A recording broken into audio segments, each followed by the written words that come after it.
कार्य के दम पर है और कांग्रेस सिर्फ नाम के दम पर है। कांग्रेस चाहती थी वहां पर राज परिवार आए और उसके राज परिवार का वे भी किसी और क्षेत्र के थे। स्थानीय कार्यकर्ता इनको मिले नहीं, कार्यकर्ताओं में असंतोष था और ये पहले दिन से व्याप्त था। ग्रामीण क्षेत्रों का असंतोष प्लस क्षेत्रीय क्षेत्र का असंतोष। और उसके बाद मुझे बताइए अवधेश नायक जी नहीं, वो ये बोल रहे हैं प्रेमव्यास जी कि प्रशासन आपके साथ है, प्रशासन का आपने दुरुपयोग किया, सरकारी मशीनरी का आपने दुरुपयोग किया, इस तरह के आरोप अमित जी के द्वारा लगाए जा रहे हैं आप पे। नहीं, वहां पर तो कैमरेज लगे होते हैं, सभी सिस्टम्स कैमरास ऑन रहता है, आप उसको हाईकोर्ट सुप्रीम कोर्ट जाकर उसको वेरीफाई कर सकते हैं। लेकिन मनगढ़ंत आरोप लगाकर जिस तरह से लोकतंत्र के प्रहरी को बताए 2 दिन पहले जब कह रहे थे कि अधिकारियों को जो है मैं सबक सिखा दूंगा, जब कौन सा चुनाव उस दिन वोटिंग हो गई थी, या जब कह रहे थे 50 करोड़ का अनर्गल आरोप सिद्ध करिए ना, 50 करोड़ रुपए वहां बटे थे। लेकिन जिस तरह के अनर्गल आरोप लगाकर चुनाव को प्रभावित करने का कार्य कांग्रेस करती है, क्योंकि ना तो कार्यकर्ता है ना नेता इनके समर्थन में। जीतू पटवारी का असफल नेतृत्व है कि वह पार्टी जाए तेल लेने, उसके बाद वे जाए तेल लेने और दतिया में अकेले चुनाव लड़ते हैं और कांग्रेस के वरिष्ठ नेतृत्वकर्ता वहां पर जाते नहीं है क्योंकि असम्मान होता है, वे अपने आप को असहज महसूस करते हैं। तो जनता से जुड़ाव है, अपने ही नेताओं से जुड़ाव है। एकला चलो की नीति पे अगर व्यक्ति आगे बढ़ता तो यहाँ पर बैठकर अमित जी को बचाव ही करना पड़ेगा, यहाँ पर प्रशासन पे उंगली ही उठाना पड़ेगी। 16 सुरक्षा कंपनियां अगर वहां पर होती है, 1442 जवान ऑन रिकॉर्ड्स होते हैं और आज भी डबल लेयर सिक्योरिटी के साथ में वहां पर अमित जी क्यों इस तरह के आरोप आप लगा रहे हैं? स्टेटमेंट आया कि अगर वोटिंग धीरे धीरे ही कैलकुलेशन होगा और वहां जो एजेंट बैठे हैं उनके अनुसार गति लाई जाएगी। अब इससे ज्यादा संवेदनशीलता कहां मिलेगी? मेरा मित्र प्रेमव्यास जी अपने दिल की सारी भड़ास निकाल दे, फिर संभव जी मैं बोलूंगा, नहीं तो फिर आप बोलेंगे कि डिबेट नहीं बच्ची नहीं। देखिए, आप नियम और कायदे से आप बोलिए, संयम से आप बोलिए, शब्दों का चयन प्लीज आप ठीक रखिए। मैं तो नियम और कायदे से ही बोल रहा हूँ। मेरे संभव जी आप रिकॉर्डिंग देख, अगर आपको एक दूसरे से रिस्पेक्ट है, आप एक दूसरे से आप मित्र हैं, हाँ आप बोलिए। आप जी मैं वही कह रहा हूँ, अगर मैंने कोई व्यक्तिगत टिप्पणी करी तो आप देख लीजिएगा, मैं व्यक्तिगत टिप्पणी करने में विश्वास नहीं रखता हूँ। मेरे मित्र प्रेमव्यास जी उनके दिल की भड़ास से निकाल रहे हैं कांग्रेस पे, जीतू पटवारी को असक्षम नेतृत्व बता रहे, तो फिर जीतू पटवारी से इतना भय क्यों? उन पर पारिवारिक हमले क्यों, निजी हमले क्यों? उसका जवाब नहीं देंगे मेरे भाई। और रही बात, देखिए 3000 से अधिक भारतीय जनता पार्टी अपने केडर का बखान करती है। एक बार प्रेमव्यास जी ने अपने केडर की बात नहीं करी, अपने संगठन की नहीं। क्यों? क्योंकि उनको पता था कि दतिया के अंदर 3000 से अधिक इस्तीफे हुए, 12,000 से 15,000 से अधिक भारतीय जनता पार्टी का कोर वोट बैंक नहीं, आपके नेता भी यहाँ से वहां गए, विरोध में खड़ा हुआ था। आपके नेता भी इस बीच आपके यहाँ से वहां गए हैं। मिश्रा का टिकट कट्टे पे था। हाँ जी, क्या कह रहे हैं? आपके नेता भी यहाँ से वहां गए हैं। मैं वही कह रहा हूँ, मैं अपनी बात पे आ रहा हूँ। हमने तो कहा ना, शुरू में ही कहा संभव जी, हमने तो दो मोर्चों पर चुनाव लड़ा है। भीतरघाट से भी चुनाव लड़ा, सरकारी मशीनरी से भी चुनाव लड़ा है। हाँ। दोनों से चुनाव लड़ा संभव जी, और किसी से छुपी हुई बात नहीं है।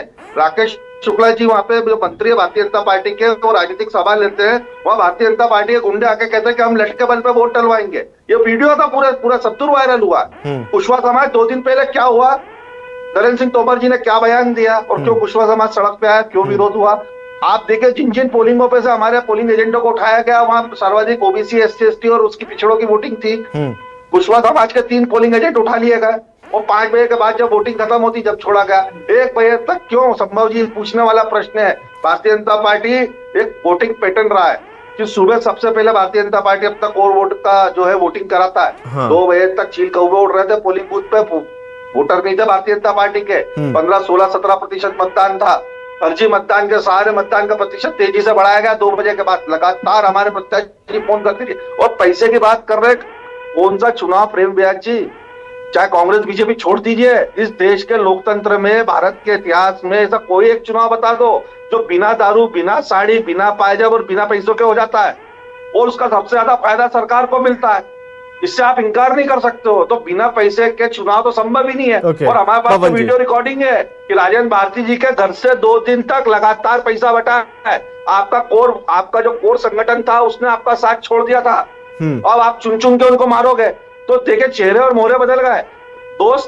दुश्मन का दुश्मन दोस्त बन गया। वो राजेंद्र भारती जिनकी सदस्यता खत्म करने में नरोत्तम मिश्रा का सबसे बड़ा हाथ था, जो लगातार राजेंद्र भारती जी के पीछे पड़े हुए थे, जिनकी वजह से उनकी विधायकी गई, जिनकी वजह से वहां पर सारे समीकरण बदले, उसी नरोत्तम मिश्रा का आपने टिकट काट दिया।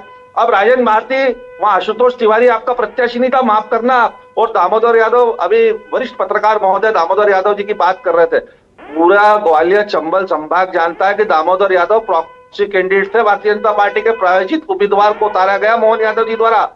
तो राजा दामोदर यादव जी का तो सिर्फ वोट काटने का एक मेन मकसद था, मुख्य मकसद कि किस तरह कांग्रेस को और डैमेज किया जाए। तो सारे साम दंड भेद छल कपट सब अपना लिए गए। धन बल का इस्तेमाल हुआ तो यहाँ मैं कह रहा था ना, एक चुनाव तो ईमानदारी से करा लेती भारतीय धन जनता बल पार्टी। का इस्तेमाल हुआ है, एक चुनाव ईमानदारी से करा पुरजोर लेती, सरकार का लिटमस टेस्ट हो जाता, कितना विकास करा, कितना नहीं करा, कितनी जनता प्रसन्न है आपसे, सामने आया तो आपका रिकॉर्ड कार्ड। तो कम से कम 2.5 पवन जी, आप जनता बताइए के लिए सर। कुछ सोचते हैं। जिस तरह के आरोप कांग्रेस के द्वारा लगाए जा रहे हैं, आप उससे इत्तेफाक रखते हैं कि धन बल का पूरा इस्तेमाल यहाँ पर हुआ है?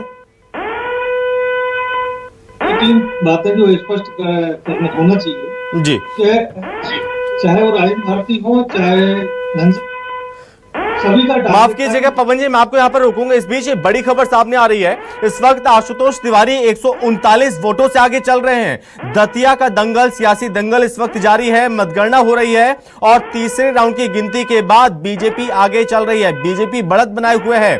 आशुतोष तिवारी 139 वोटों से आगे हैं। जी हाँ, 139 वोटों से। एक बार फिर से पवन जी मैं आपके पास लौट रहा हूं। सबसे पहले आपकी इस पर टिप्पणी, 139 महज 139 वोटों से आगे चल रहे हैं बीजेपी प्रत्याशी, क्या कहेंगे आप? राउंड है, तो कहना जल्दबाजी होगी, आगे क्या निर्णय होते हैं। लेकिन मुझे लगता है कि जिस जगह पे 100 लगभग जो मतदार बता रहे हैं आप अंदर, तो यहाँ वोटिंग का प्रतिशत बहुत कम रहा होगा। नहीं तो निश्चित रूप से अगर वोटिंग हुई होती तो मत जो है कहीं भी किसी भी तरफ ज्यादा डिवाइड होते। और दूसरी जो पिछले उसमें बात हो रही थी, नरोत्तम मिश्रा जी टारगेट थे राजन भारती के। हाँ। सभी लोगों का ये कहना था कि अगर नरोत्तम मिश्रा चुनाव लड़ेंगे तो हम सब इकट्ठे होंगे उनको हराने के लिए। राजन भारती का टारगेट आशुतोष तिवारी कभी नहीं रहे। राजन भारती की और घनश्याम सिंह की प्रतिद्वंदिता अभी से नहीं है, 2-3 दशकों से है लगातार लोकल की लेके, लोकल दतिया की राजनीति को लेकर। तो ये स्पष्ट था। तो जब कांग्रेस को ये पता था कि राजन भारती का टारगेट स्वतः भारतीय जनता पार्टी ने समाप्त कर दिया, तो राजन भारती भारतीय जनता पार्टी के साथ खड़े होंगे या घनश्याम सिंह के विरोध में खड़े होंगे। ये तो रणनीति का हिस्सा है चुनाव राजनीति। अब ऐसी परिस्थितियों में अगर ये कहें कि घनश्याम सिंह के साथ भीतरघात हुआ है, ये तो मुझे लगता है खुला घात है। या तो फिर पहचानने में कांग्रेस ने गलती कर दी या देरी कर दी है, कांग्रेस पहचान नहीं पाई है, ये कह सकते हैं। लेकिन आप इस तरफ ये बात करेंगे, दूसरी तरफ नरोत्तम मिश्रा जी की भी बात करें। हाँ। नरोत्तम जी, ठीक है, शायद कुछ तकनीकी खामी है, पवन जी हमें ज्वाइन नहीं कर पा रहे हैं। मैं आपके पास लौटूंगा। डॉक्टर प्रेम व्यास जी, थोड़ा आप बताने की कोशिश करिए। ये बहुत कम अंतर, तीसरा राउंड पूरा हो चुका है। बहुत धन्यवाद प्रेम जी, आपका भी, अमित जी आपका भी बहुत धन्यवाद, और साथ ही पवन जी हमारे साथ बने हुए थे, बहुत धन्यवाद पवन जी। आप तीनों मेहमानों का धन्यवाद हमसे बातचीत करने के लिए, अपनी बात रखने के लिए। तो इस बीच यहाँ पर आपको बता दें कि जो जानकारी सामने आ रही है, दतिया का सियासी दंगल इस वक्त देखने को मिल रहा है और दतिया चुनाव से जुड़ी इस वक्त की बड़ी खबर, तीसरे राउंड के बाद भी भारतीय जनता पार्टी आगे है और आशुतोष तिवारी 139